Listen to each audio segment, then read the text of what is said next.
మనం ఇప్పుడు ఉస్మానియా యూనివర్సిటీలో ఉన్నాము. ఉస్మానియా యూనివర్సిటీ పిహెచ్డి స్కాలర్ అయినటువంటి గణేష్ మాదిగ మన దగ్గర ఉన్నారు.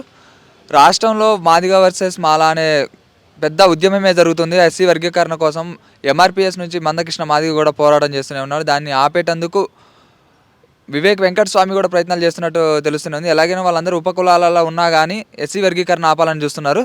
దానిపై మనం మరింత తెలుసుకునే విధంగా చేద్దాం. నమస్తే అన్న. నమస్తే అండి, చెప్పండి. రాష్ట్రంలో చూసుకున్నట్లయితే ఎస్సీ వర్గీకరణ కోసం పోరాటం చేస్తున్నారు అందరూ కూడా. మాదిగా వర్సెస్ మాలా అని చాలా వరకు అంతా గొడవలు పెట్టుకుంటున్నారు అనమాట. ఎస్సీ వర్గీకరణ ఆపడం కోసం మాలలు కూడా వివేక్ వెంకటస్వామి కూడా దానికి పరేడ్ గ్రౌండ్లో మీటింగ్ పెట్టి మరీ చేశారు.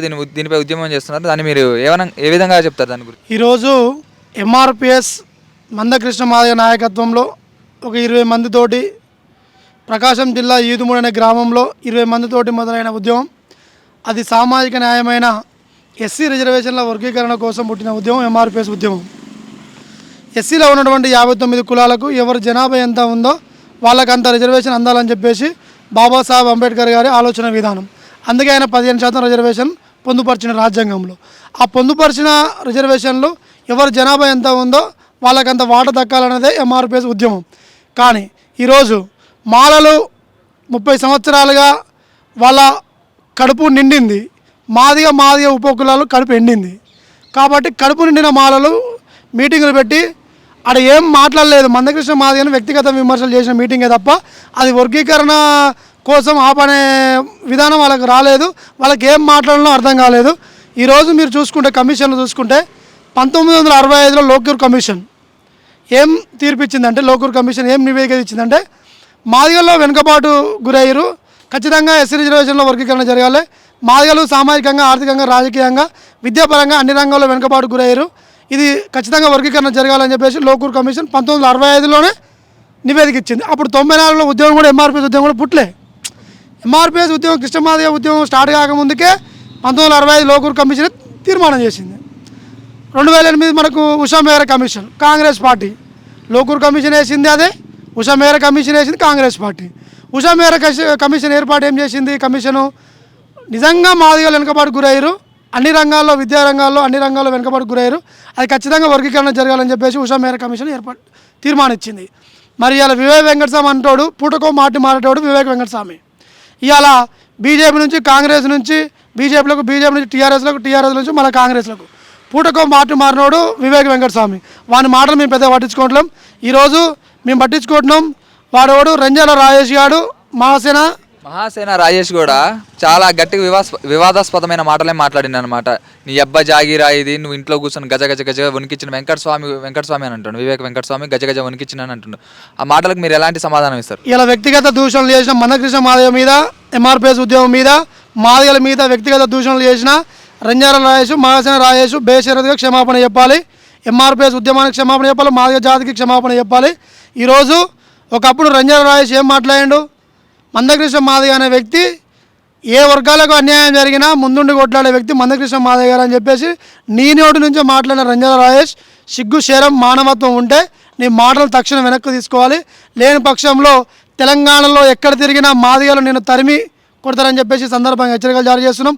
వాడు మహాసేన రాజేష్ గాడు, నువ్వు ఆంధ్రాల రాజకీయాలు లేక తెలంగాణ రాజకీయాలు ఉంటాయని చెప్తే ఇవాళ నిన్ను కూడా ఇవాళ వ్యక్తి ఏం మాట్లాడుతుండే, ఇలా రాజేష్ మహాసేన వాడు రాజేష్ గాడు ఏం మాట్లాడుతుండంటే, మందకృష్ణ మాదిగ అనే వ్యక్తి అట బాత్రూంలో దాచిపెట్టుకున్నాను. అరే ఆయన మందకృష్ణ మాదిగ అనే వ్యక్తి ఒక వ్యక్తి కాదు, ఆయన ఒక శక్తి. మందకృష్ణ మాదిగ అనే వ్యక్తి ఒక మందలాంటోడు. అద్దంకి దయాకర్ లాంటి ఒక మేధావి, ఒక స్పీకరే ఈరోజు చాలా సందర్భంలో మందకృష్ణ మాదిగ అనే వ్యక్తి ఒక మాదిగలకు కాదు, ఇవాళ 120 కులాలకు అధినాయకుడు అని చెప్పేసి అద్దంకి దయాకర్ అనే వ్యక్తి మాట్లాడిన సందర్భం గుర్తు చేస్తూ ఉన్నా.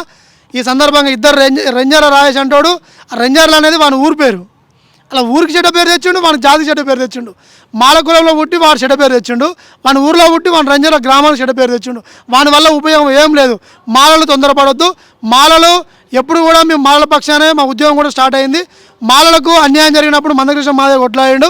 ఇలా మాలలనే కాదు, ఎస్సీ ఎస్టీ బీసీ మైనార్టీ అగ్రవర్ణంలో పేదలు కూడా ఎవరికి ఆపద వస్తే ఇలా మందకృష్ణ మాదిగ ముందుండి పోరాటం చేస్తుండు. ఇలా గీతారెడ్డిని కోదండరామరెడ్డి ఏది కర్రు గీచి వాత పెడతా అని చెప్పేసి గీతారెడ్డిని కోదండరామరెడ్డి మాట్లాడితే అప్పుడు ఎవరు ఉద్యమం చేసిరు? వివేక్ వెంకటస్వామి ఎడమనుకుండు, ఈ రంజన్ రాజేశ్వరి ఎడమనుకుండు, ఈ మహాసేన రాజేశ్వరి ఎడమనుకుండు. గీతారెడ్డి కోసం పోరాటం చేసింది ఎవరు? మందకృష్ణ మాదిగ కాదా? ఎంఆర్పిఎస్ ఉద్యోగం కాదా? అదేవిధంగా శంకర్రావు మాజీ మినిస్టర్ శంకర్రావు మీద దూషణలు చేసి ఎవరు పోరాటం చేసిర్రు? ఒక మినిస్టరు, ఒక మాజీ మంత్రి మాల శంకర్రావు మీద వ్యక్తిగత దూషణలు చేసి ఎవరు పోరాటం చేసిర్రు? ఇలా మాల మీద దాడులు చేసి ఎవరు పోరాటం చేస్తారు? మందకృష్ణ మాదిగ కాదా? మందకృష్ణ మాదిగ అనే వ్యక్తి ఒక మాలకు కాదు, ఒక మాదిగలకు కాదు, ఆయన సబ్బండ వర్గాలకు ఒక నాయకుడు. కాబట్టి ఆయన నీలక పార్టీలు మారలే. కాబట్టి ఇప్పటికైనా మీరు మందకృష్ణ మాదిగ విమర్శ చేసి యావత్ మాదిగల మీద విమర్శలు చేసినట్టే. ఈరోజు ఇలా వివేక్ వెంకటస్వామి ఏం మాట్లాడుతుండు? అరే నాయన, కాంగ్రెస్ పార్టీ ఇవాళ స్పష్టమైన వైఖరితోటి ఇవాళ మీరు మేనిఫెస్టోలో పెట్టిండు. మల్లికార్జున ఖార్గే వచ్చి మీ మేనిఫెస్టోలో ఎస్సీ డిక్లరేషన్లో మీ మేనిఫెస్టోలో ఫస్ట్ ఏముంది? ఎస్సీ వర్గీకరణ మా పార్టీ అనుకూలంగా ఉంది. సిగ్గు అనిపిస్తలేదా? నువ్వు కాంగ్రెస్ పార్టీలో ఉన్నవారా భయ్? నువ్వు ఒక ఎమ్మెల్యేవు, నీ కొడుకు ఎంపీ, నీ కాంగ్రెస్ పార్టీ మేనిఫెస్టోలో ఏముందో తెలియదా? ఇప్పటికైనా కాంగ్రెస్ మేనిఫెస్టో చదువు, ఎస్సీ డిక్లరేషన్ చదువు. తక్షణం రేవంత్ రెడ్డి గారికి నేను డిమాండ్ చేస్తూ ఉన్నాం, విజ్ఞప్తి చేస్తూ ఉన్నాం. వివేక్ వెంకటస్వామి అనే వ్యక్తిని ఖచ్చితంగా పార్టీ నుంచి సస్పెండ్ చేయాలి. ఇవాళ సుప్రీంకోర్టు అనేది ఒక అత్యున్నత న్యాయస్థానం. సుప్రీంకోర్టు తీర్పునే నువ్వు కాదని చెప్పేసి ఇష్టానుసారంగా మాట్లాడతాడు. ఒకడు మీడియా మీద ఇష్టం మాట్లాడతాం, మీడియా మీద అంత చూస్తామని చెప్పేసి ఒకడు మాట్లాడతాడు, మందకృష్ణ అంత చూస్తాను ఒకడు మాట్లాడతాడు. ఏం మాట్లాడతారో నాయన? మీకు మాట్లాడే విధానం కూడా తెలియదు.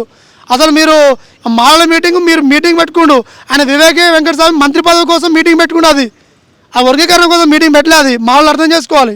అలాగే ఇప్పుడు మొన్న జరిగిన సభలో మందకృష్ణ మాదిగ అనే పేరు జపం చేసుకుంటూనే వాళ్ళందరూ కూడా మీటింగ్ స్టార్ట్ చేశారు. సభలలో కూడా స్పీచ్లు కూడా అన్నీ మందకృష్ణ మాదిగ లేని ఒక వర్డ్ లేనిది వాళ్ళు అసలు స్టార్ట్ చేయలేదన్నమాట. ఎందుకలా? ఇలా మందకృష్ణ మాదయ్య గారు ఒక మాట మాట్లాడిండు. ఇలా మాలలు మనువాదులతోటి సమానం అని చెప్పిండు. మాలలు మనువాదులు అని ఎందుకు అన్నాడు ఆయన? ఇప్పుడు మాలలు అన్ని రంగాల్లో ముందుండని అన్ని నివేదికలు ఇచ్చినాయి కదా.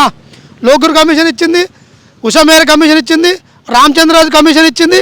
అన్ని కమిషన్లు ఏమి ఇచ్చినాయి? మాలలు ఆర్థికంగా, రాజకీయంగా, విద్యాపరంగా అన్ని రంగాల్లో ముందున్నారు కాబట్టి వాళ్ళు డెవలప్మెంట్ చెందిర్రు. మాది ఉపకులాలు వెనుకబడిర్రు, వాళ్ళకి అన్ని రంగాల్లో వాళ్ళ వాటా వాళ్ళకి దక్కాలి అని అన్ని కమిషన్లు నివేదికిస్తే వీళ్ళు ఇంకా వర్గీకరణ జరగాలి, మాకు మాలలకు అన్యాయం జరుగుతుందని చెప్పేసి అంటే వీళ్ళు కడుపు నిండిన మాల మనువాదులు. ఇలా మాదిగలు కడుపు ఎండిపోయారు. ఇలా 10 ఉద్యోగాలు వస్తే 8 ఉద్యోగాలు మాలలకే పోయినాయి, 2 ఉద్యోగాలు మాదిగలకు వచ్చినాయి. మరి జనాభా పరంగా ఎవరు ఎక్కువ? ఈ తెలంగాణ రాష్ట్రంలో సింగిల్ మెజార్టీ క్యాస్ట్ ఏముంది? మాదిగ క్యాస్ట్, మాదిగ కులం సింగిల్ మెజార్టీ కులం. ఏ కులం కూడా అంతే లేదు. ఇలా 60 లక్షల మంది మాదిగలు తెలంగాణలో, 60 కోటి మంది మా జనాభా ఉంది. కానీ ఈరోజు కాంగ్రెస్ పార్టీ ఒక మాదిగ కూడా ఎంపీ టికెట్ ఇవ్వలేదు. అదే మాదిగలకు ఎంపీ టికెట్లు ఇచ్చినాయి. ఇలా కాంగ్రెస్ పార్టీ కూడా ఇలా మాదిగలు వంచిందనే సందర్భంగా తెలియజేస్తా ఉన్నా. ఇప్పుడు చూసుకున్నట్లయితే రాష్ట్రంలో ఎస్సీ వర్గీకరణ అనేది ఆపగలుగుతారా వాళ్ళు? ఇలా ఎస్సీ వర్గీకరణ ఆపే తరం మాలలు కానీ వివేక్ వెంకటస్వామి మన అయ్య మన తాత మన ముత్తాత ఎవరు దిగొచ్చినా వర్గీకరణ అనేది ఆపే తరం ఎవరి శక్తి వాని తరం కాదు. ఎందుకంటే ఈ భారతదేశంలోనే అత్యున్నత న్యాయస్థానం సుప్రీం అంటే అది సుప్రీం. అది అలాంటి కోర్టు ఇచ్చిన దాన్ని కూడా వాళ్ళు లెక్క చేయరని చెప్తున్నారు కదా. ఎట్లా? వాళ్ళు లెక్క చేయకపోవడం మాకు సంబంధం లేదు. మాకు న్యాయస్థానం మీద మాది మొదటి నుండి ధర్మం మీద మాది న్యాయపరంగా మేము ఉద్యమం చేస్తున్నాం. అధర్మం మీద మాలు ఉద్యమం చేస్తున్నారు. ఎప్పటికైనా ధర్మం గెలుస్తుంది, అధర్మం ఓడిపోతుంది. సుప్రీంకోర్టు న్యాయస్థానం చాలా స్పష్టంగా తెలియజేసింది. ఎస్సీలలో వెనుకబాటుతనానికి గురయ్యారు. ఈ రాష్ట్రాలు ఓసీ వర్గీకరణ చేసుకోవచ్చు, ఏ రాష్ట్రాల్లో వర్గీకరణ అవసరం ఉందో ఆ రాష్ట్రాలు వర్గీకరణ చేసుకోవచ్చు అని స్పష్టంగా చెప్పిండు. చంద్రబాబు నాయుడు గారు కూడా స్పష్టంగా చెప్పిండు. ఇక జిల్లాల వారీగా మాదిగలు ఏ జిల్లాలో ఎక్కువ ఉన్నారో వాళ్లకు జిల్లాల వారీగా మేము ఎస్సీ వర్గీకరణ చేస్తామని చెప్పేసి వాళ్ళు కమిషన్ వేసిర్రు. ఇవాళ ఈ రేవంత్ రెడ్డి కమిషన్ వేసిండు. ఆ కమిషన్ నివేదిక 14 తారీఖు నివేదిక ఇస్తుంది. ఏం నివేదిక ఇస్తాం మేము వెయిట్ చేస్తాం. మేము ఇప్పటికి కూడా న్యాయబద్ధంగా మేము పోరాటం చేస్తాం. భవిష్యత్తులో జనవరి 5వ తారీఖు నాడు మాదిగ విద్యార్థులతోటి, మాదిగ రీసెర్చ్ స్కాలర్ తోటి మాదిగ విద్యార్థుల గర్జన నిర్వహిస్తున్నాం. అది కాంగ్రెస్ పార్టీ మీదే ఉంటుంది. ఎందుకంటే మాకు మాలతో యుద్ధం కాదు. మీరు దయచేసి మీరు చెప్పాలి మీడియాకు, మాకు కాంగ్రెస్ పార్టీతో యుద్ధం. ఎందుకంటే 1965 నుంచి కాంగ్రెస్ పార్టీ అన్ని కమిషన్ల పేరుతోటి కాలయాపన చేసింది కాంగ్రెస్ పార్టీ. ఇలా మాదిగలను అణగదొక్కింది కాంగ్రెస్ పార్టీ. కాబట్టి మా యుద్ధం కాంగ్రెస్ మీదనే. ఎందుకంటే బీజేపీ 10 ఏళ్ళ అధికారం నుండి వర్గీకరణ చేయలేకపోయింది. ఇలా బీజేపీ మీద కూడా మా యుద్ధం ఉంటుంది. సుప్రీంకోర్టు మీద మాకు నమ్మకం ఉన్నది. ఖచ్చితంగా మేము న్యాయపరంగా గెలుస్తాం. మాలలో అన్యాయంగా ఒక పిటిషన్ వేసారు, కానీ సుప్రీంకోర్టు దాన్ని కొట్టేసింది. ఇప్పుడే అర్థమైంది మాలల్ని అధర్మం, మాదిగలది ధర్మం. అంటే బీజేపీ తరపున నరేంద్ర మోడీ గారే ఎస్సీ కుల వర్గీకరణ చేస్తా అని చెప్పారు కదా, దాన్ని ఇప్పుడు బీజేపీ కూడా దీన్ని అనుకుందని ఎట్లా అంటారు?